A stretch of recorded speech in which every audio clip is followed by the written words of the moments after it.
Պարոն Հարությունյան, ես ճիշտ եմ հասկանում, որ դուք հենց նոր ազգային ժողովի ամբիոնից մեր ժողովրդի մի մասին կամ մեծ մասին տգետ կամ անգրագետ որակեցիք։ Տիկին Գրիգորյան, ձեզ ժողովրդի մեծ մասը չի քվեարկել, մի խեղաթյուրեք պատգամավորի խոսքը։ Անկախ նրանից ով է քվեարկել, ով չի քվեարկել, եւ ես խնդրում եմ այլևս չարձագանքել իմ ելույթի ընթացքում։ Անկախ նրանից որևէ մեկը քվեարկել է թե չի քվեարկել, պարոն Հարությունյանը իր խոսքի մի կտորում փաստացի անվանարկում, որակում է տալիս մեր ժողովրդի մի մասին, նրանց անգրագետ ասել է, ու սա ասում է մարդ, ում կառավարության նիստի ժամանակ նստած, ինքն էլ այնտեղ խնդրում է մի արձագանքեք տեղից։ Ինքը նստած իր անմիջական ղեկավարն ասում է հետևյալը, որ մենք 7 տարի, թե 8 տարի արդեն լավ չեմ հիշում, 7 տարի նույն դասարանում ենք մնացել։ Կլինի դուք նախ տեղափոխվեք երկրորդ դասարան, հետո մտածեք մեր ժողովրդի ավելի լավ կրթություն ստանալու մասին։ Հետո իհարկե ես շատ լավ զգում եմ, որ դուք ուզում եք դառնալ համապատասխան կառույցի ղեկավարը, դրա համար ամեն ինչ անում եք, այստեղ այդ հայտարարությունները հնչեցնում եք, ու ինչ ասում պարոն Հարությունյան, ասում են դա երևի ամենաոչ թափանցիկ կառույցներից մեկն է, այսինքն ձեր գնալուց հետո դա միայն ու միայն ձեր անձով պայմանավորված, այդ կառույցը կլինի թափանցիկ, ինչը շատ հետաքրքիր է։ Սիրելի հայրենակիցներ, կարծում եմ ամենակարևոր ոլորտներին առնչվող հանձնաժողովի ղեկավարի ընտրության հարցն ենք քննարկում, եւ այս ժամանակահատվածում բարձրացվեցին հարցեր, որոնց ես ahարկ եմ համարում անդրադառնալ, բայց հա, պարոն Հարությունյանի խոսքից եւս մի կտոր, որի մասին ընդհանրապես խոսվեց, վերջին մի քանի ելույթներում էլ խոսվեց, մասնավորապես բուհերի եւ ընդհանրապես կրթության ոլորտի քաղաքականացման վերաբերյալ։ Եվ ինչ հետաքրքիր սցենար է առաջարկում պարոն Հարությունյանը։ Ասում է, գիտեք, ելնելով այն կանխավարկածից, որ նախորդ իշխանության ներկայացուցիչները եւ իրենց ձեռքերը կարող էին վերցնել գիտական ուսումնական հաստատությունները, պետական բուհերը, որոշեցինք մենք դա վերցնենք, որպեսզի բուհերը չքաղաքականացվեն։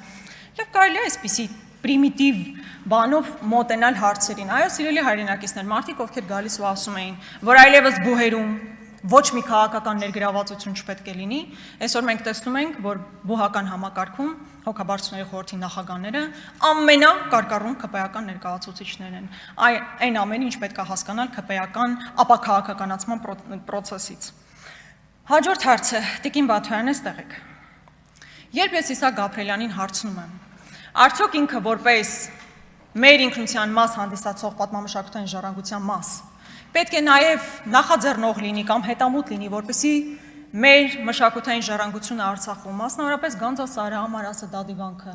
հայկական պահպանվեն, ես ուրիշ բանել չեմ ասում, հայկական պահպանվեն, այստեղ հարցեր են առաջանում, բա արդյոք մենք այն երկիրն ենք, այն փոքր երկիրն ենք, արդյոք պարլամենտական համապատասխան հանձնաժողովը դրանով պետք է զբաղվի, թե չպետք է զբաղվի։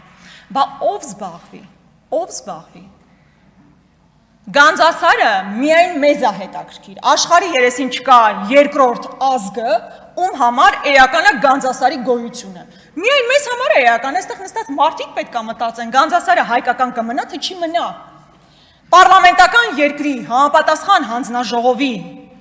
նախագահային այդ հարցը ուղղելուց հետո մարդկանց մոտ հարց է առաջանում, արդյոք մենք այն մարդիկ ենք, ովքեր պետք է զբաղվեն դրանով, բա ով պետք է զբաղվի դրանով։ Կան միջազգային կառույցներ, կա ՅՈՒՆԵՍԿՕ, եւ պետք է նախաձեռնող լինել այդ բոլոր հարցերը բարձրաձայնելու համար։ Այդ համատեքստում շղթայական գալիս է նաեւ Սփյուռքի հարցը։ ԿՊ-ական պատգամավորներից մեկը մեծ հաշվով հարցականի տակ է դնում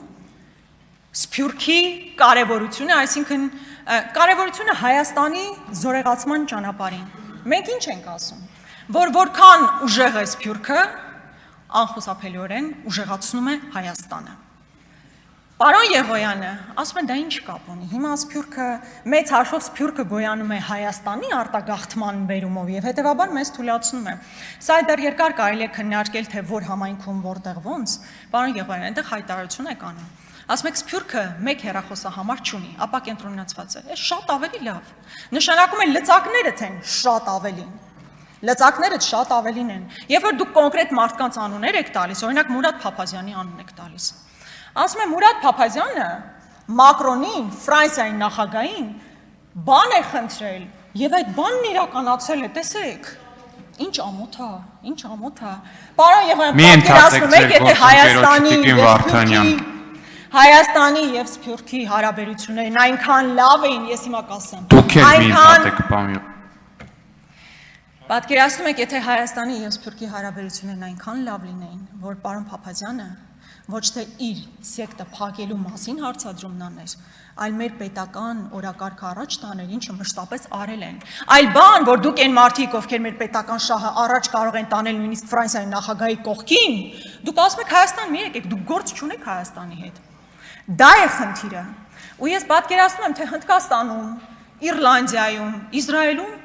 ինչ տարակուսանք կապրեին պարոն Եղոյանի ելույթը լսելիս, որովհետև Սփյուռքը այդ երկրների համար մեծագույն զենք է նաև Հայաստանի համար, Հայաստանի Հանրապետություն Սփյուռք կապերի հաստատումը միայն օգնում է Հայաստանի եւ ոչ թե խանգարում, լավ երբ կարող ենք, երբ անից էս մեր մտածողությունը այսպես մուտացիայի ենթարկվեց։ Հաջորդ Պարոն Եղոյան, նախազգուշացում։ Դե լավ, ինձ հատուկ չի խանգարում, այդքան մի ընդհատեք։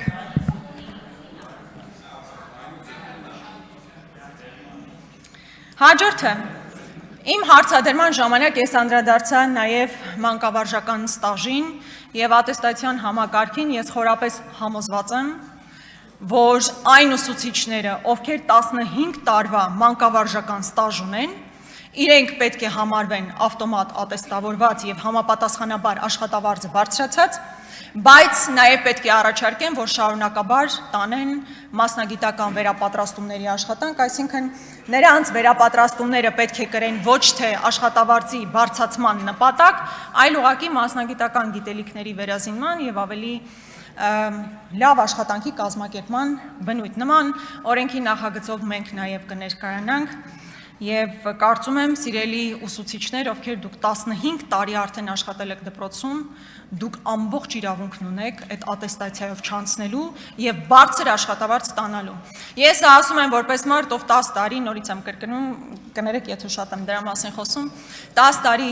դպրոցում աշխատել եմ եւ յուրաքանչյուր օր դասարան մտնելիս դու պետք է նոր բան կարդաս, նոր բան սովորես, որպեսզի կարողանաս փոխանցել քո աշակերտներին եւ այդ ուսուցիչների աշխատավարձը պետք է ավտոմատ բարձրացվի։ Հաջորդը անվճար կրթության մասին առիթ ունեցա հարցադրման մեջ հնչեցնել, բայց կուզենայի նաև ձեր դիտարկումը լսել, ինչ կարծիք ունեք անվճար կրթության մասին, մենք խորապես համոզված ենք, որ Հայաստանի Հանրապետությունում բարձրագույն կրթությունը պետք է լինի անվճար։ Վերջերս մի ստատիստիկա իմ աչքով ընկավ, որ հրապարակվել էր, մասնավորապես այս տարի համալսարան ընդունվել է մոտ 9620 աշակերտ։ 21 թվականին համեմատության համար 17000 աշակերտ։ Այսինքն էականորեն նվազել է բուհ ընդունված մեր աշակերտների թիվը։ Եվ ես ունեմ բոլոր հիմքերը կարծելու, որ դա նաև պայմանավորված է սոցիալական կարգավիճակով։ Որովհետև եթե հանենք, թե տարիների ընթացքում որքան է աճել ուսման վճարը, էականորեն աճել է, հələ մի հատ պետք է հարցականի տակ դնել, թե դրանով հանդերձ որակը կրթության ինչպիսին է, բայց այն, որ կրթության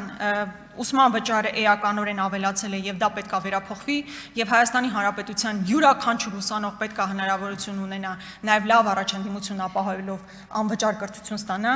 սա միարժեք է։ Փակվող դպրոցների մասին, սրա մասին խոսեցինք, բայց մի տեսակ ակնհայտ բաները կարծես թե երկկողմանի հայացք է ուղղվում դրան, ակնհայտ է, որ դպրոցը հիմա կա, ձեր կայացած որոշման հետևանքով այդ դպրոցը փակվելու է։ Այո, գնալու են աշակերտներն ուրիշ տեղ են սովորելու, բայց այդ գոյություն ունեցող դպրոցը փակվելու է։ Եվ այստեղ բազմաթիվ անգամ հնչեցված այդ հարցը, դա ռազմավարական հարց է, անվտանգության հարց է։ Եվ հատկապես այն դպրոցները, որտեղ իսկապես 50, 60, 70 աշակերտ են սովորում, կա ձևավորված ուսուցչական կոլեկտիվ, կա նորմալ կրթական գործընթաց, ինչ նպատակ կա այդ դպրոցը փակելու եւ այդ 50-60 աշակերտին ամեն օր տանել ուրիշ տեղ։ Իմաստը որն է դրա։ Մեխանիկական աշխատանք եք իրականացնել, ուղղակի հարված հասնելով կրթական պրոցեսին եւ մասնավորապես սահմանամերձ բնակավայրի բնականոն կյանքին։ Դա միարժեք է։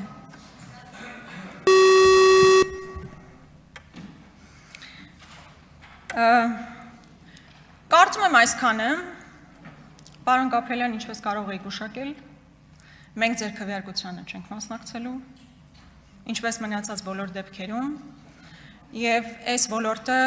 մեր ուշադրության ներքո է լինելու, որովհետև իսկապես կրթությունը, գիտությունը, մեր սփյուռքը եւ սպորտը Արայիկ Հարությունյանից հեռու բավականին մեծ ազդեցություն պետք է ունենան մեր ապագայի վրա։ Շնորհակալություն։